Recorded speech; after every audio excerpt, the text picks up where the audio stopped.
HSC 26 batch. এখন তোমাদের জন্য ফিজিক্স সেকেন্ড পার্টের ফাইনাল সাজেশন নিয়ে এসেছি।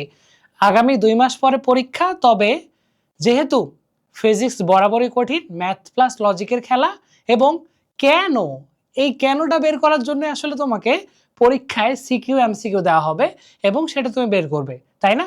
তো চলো আমরা একটু দেখে নিই সাজেশনে আসলে কোনগুলো খুব বেশি গুরুত্বপূর্ণ। প্রথমে বলে নেই, এই যে স্থির তড়িৎ,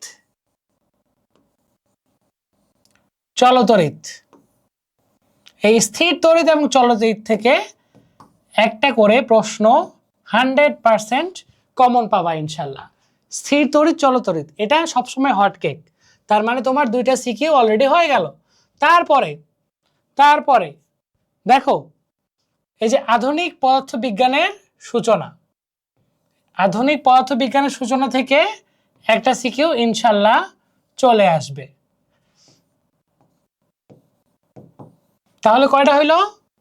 3টা হয়ে গেল। কিন্তু আধুনিক পদার্থবিজ্ঞান গেল। এখন সবচেয়ে বেশি গুরুত্বপূর্ণ জানা যে ভাইয়া এই প্রথম অধ্যায় থেকে প্রশ্ন আসবে কিনা, তাপগতিবিদ্যা।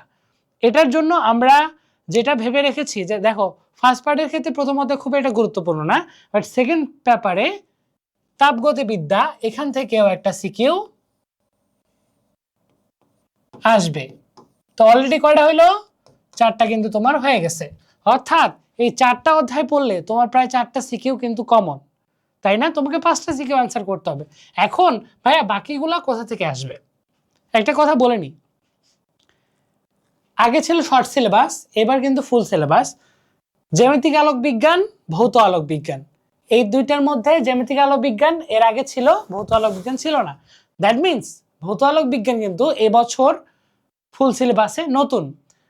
যদি ধরে নেই যেই টিচার মানে পরীক্ষায় প্রশ্ন করবে বা যে কমিটি প্রশ্নটা করবে, যেহেতু প্রতি বছরে শর্ট সিলেবাসে জ্যামিতিক আলোক বিজ্ঞান ছিল, এখান থেকে প্রশ্ন আসছে, তো এনি হাও কে এবার চান্স থাকে না যে ভৌত আলোক বিজ্ঞান থেকে প্রশ্ন দিয়ে দিতে। তো এই দুইটার মধ্যে একটা তো আসবেই। তবে তোমরা যদি আমাকে বলো, বাকিদের কথা জানি না, বাট আমাকে যদি বলো ভাইয়া আমি এটাকে আগায় রাখবো, এই যে ভৌত আলোক বিজ্ঞানটাকে আমি আগায় রাখবো, এখান থেকে কোশ্চেন আসলেও আসতে পারে টিচার। কারণ বাংলাদেশের টিচাররা দেখবে যে ভাই গত বছর তো শর্ট সিলেবাস থেকে, মানে গত বছরের যে ব্যাপারগুলো ছিল শর্ট সিলেবাসে ছিল, বাট এবার যেহেতু ফুল সিলেবাসে ভৌত আলোক বিজ্ঞান আছে, দ্যাট মিনস এটা একটা নতুন টপিক বা নতুন চ্যাপ্টার স্টুডেন্টদের জন্য যারা পরীক্ষা দেবে, তো এটা দিয়ে দিই। তো ভৌত আলোক বিজ্ঞান থেকে আসতে পারে। তো তোমার কিন্তু 5টা কিন্তু অলরেডি হয়ে গেছে, এখন এটা কাদের জন্য? এটা হচ্ছে যারা একদমই প্রিপারেশন নাই, বাট আগামী 70 দিনে তোমরা কামব্যাক দিতে চাও। তোমরা ভাইয়া স্থির তড়িৎ, চলতড়িৎ খুব ভালো করে পড়বা, এখান থেকে 2টা পাবা। আধুনিক পদার্থবিজ্ঞান সূচনা এখান থেকে একটা পাবা, তাপগতিবিদ্যা এখান থেকে একটা ইনশাল্লাহ পাবা। আর এই যে জ্যামিতিক আলোক বিজ্ঞান, ভৌত আলোক বিজ্ঞান এখান থেকেও একটা কমন আসতে পারে। তবে আমার কেন জানি মনে হচ্ছে ভৌত আলোক বিজ্ঞান থেকে প্রশ্ন দিলেও দিতে পারে, যেহেতু এটা ফুল সিলেবাসে আসে।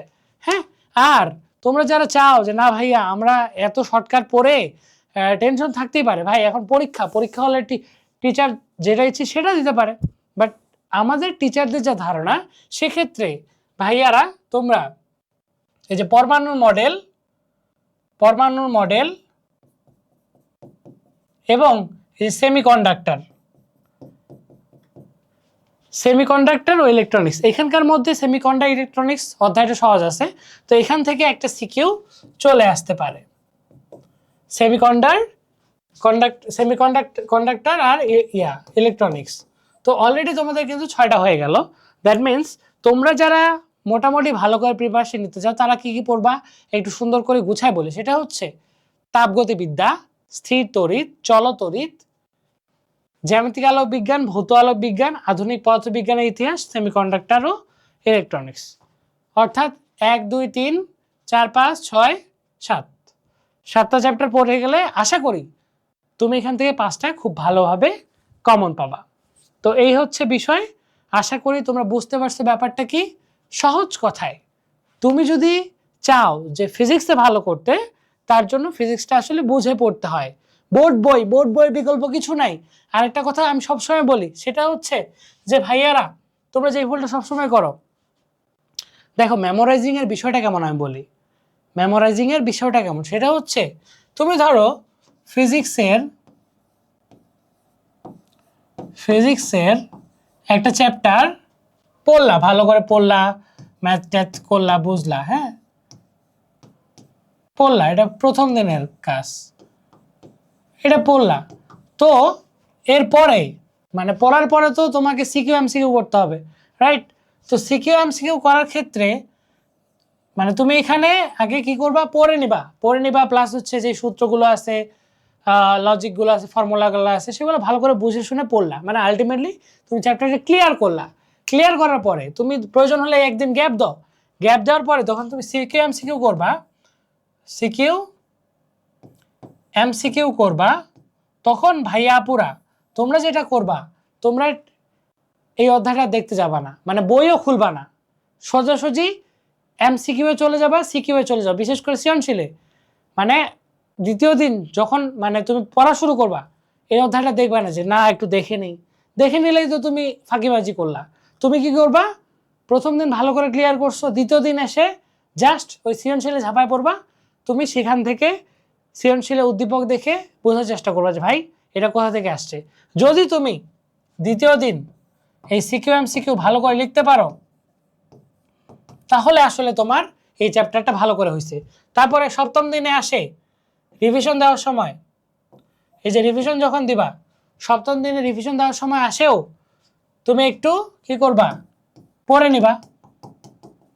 নিবা প্লাস সিকিউ এমসিকিউ করবা প্লাস সিকিউ এমসিকিউ ভালো করে নেবা।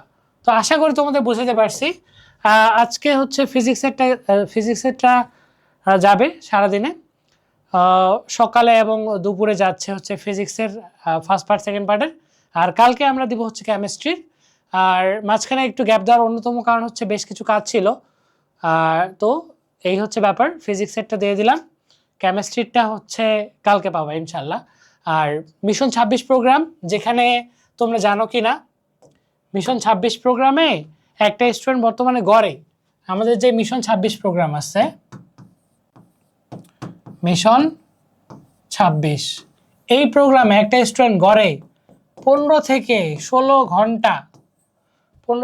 ঘন্টা পড়তেছে। বিশ্বাস হয় বা যদি না বিশ্বাস হয় আমাকে নক করো, আমি পিওরলি বুঝাই দিব। ভাই এই মিশন 26 প্রোগ্রামটা আসলে কি? এই মিশন 26 প্রোগ্রামটা আসলে তোমাকে পড়ায় ধরে রাখা। 2 জুলাই পরীক্ষা, তবে তোমাকে পরীক্ষার শেষ দিন অবধি তোমার সাথে আমার যোগাযোগ থাকবে, 24 আওয়ার হোয়াটসঅ্যাপে কানেক্ট থাকবো। তুমি কবে কতক্ষণ কতটা পড়তেছো সেই ডিটেলসগুলো আমার কাছে জানা থাকবে। এবং কি তুমি কখন পড়তেছো, তুমি এখন মোবাইল চাপতেছো না পড়তেছো না খাচ্ছ না ঘুমাচ্ছ, সব কিছু আমার নজরদারিতে থাকবে। কোন সাবজেক্টে কতটা পড়লা, এবং কি তোমার মধ্যে ওই জবাবদিহি ব্যাপারটা আসবে যে না আমাকে ভাইয়াকে বলতে হবে যে আমি এতটা পড়ছি। যখন তুমি একা পড়বা তখন তুমি বুঝতে পারবা না যে বাকিরা কেমন পড়তেছে। যখন তুমি দেখতেছো তোমারই ব্যাচের পোলাপান, হ্যাঁ তুমি পড়তেছো 8 ঘন্টা, তোমার কাছে মনে হচ্ছে বাপ রে বাপ 8 ঘন্টা তো অনেক, 8 ঘন্টা পড়তেছি। আর যখন তুমি দেখো যে তোমারই ব্যাচমেট 15 থেকে 16 ঘন্টা পড়তেছে, তখন তোমার মনে হবে যে ওকে ভাই আমি 2 স্টার আর আমার যে পড়তেছে ও 3 স্টার। এবং কি শিওর থাকো ভাই, যারা পরিশ্রম করে, যারা পড়াশোনা করে, আলটিমেটলি তারাই কিন্তু এইচএসসিতে ভালো রেজাল্ট করে এবং অ্যাডমিশনে ভালো রেজাল্ট করে। দিস ইজ দ্য ফ্যাক্ট, এটা তোমাকে বুঝতেই হবে। তুমি যদি ভাইয়ারা মনে করো যে না 8 ঘন্টা পড়তেছি অনেক, তাহলে হবে না। টপ কারা করে? অবশ্যই তোমার মতো স্টুডেন্টরা করে, কিন্তু ও ভাই এই যে 15-16 ঘন্টা পড়া স্টুডেন্ট, আমি বাংলাদেশের যত টপ স্টুডেন্ট দেখছি আল্লাহর রহমতে টপ স্টুডেন্টের সাথে পডকাস্ট করার সুযোগ হয়েছে, তাদের সাথে কথা বলার সুযোগ হয়েছে, মানে তারা আমাদেরই স্টুডেন্ট, তাই না? তো সেক্ষেত্রে আমি বলবো তারা ভাই অমানসিক পড়া পড়ছে। তো তুমি যদি টপ করতে চাও সেক্ষেত্রে আমি বলবো এই অমানসিক পড়াশোনা করো। মিশন 26 প্রোগ্রাম তোমার জন্য, যেখানে মাত্র ভাই 199 টাকা, এই 199 টাকা দিয়ে একটা বার্গারও পাওয়া যায় না। এই 199 টাকা দিয়ে তুমি আমার সাথে এইচএসসি পরীক্ষার শেষ দিন অবধি থাকতে পারবা এবং কি আমার তত্ত্বাবধানে চলতে পারবা। তো বাকিটা হচ্ছে তোমার চয়েস। আশা করছি যারা এই ভিডিওটা দেখলা ফিজিক্স সেকেন্ড পার্ট একদম ঠটস্থ হয়ে যাবে ইনশাল্লাহ।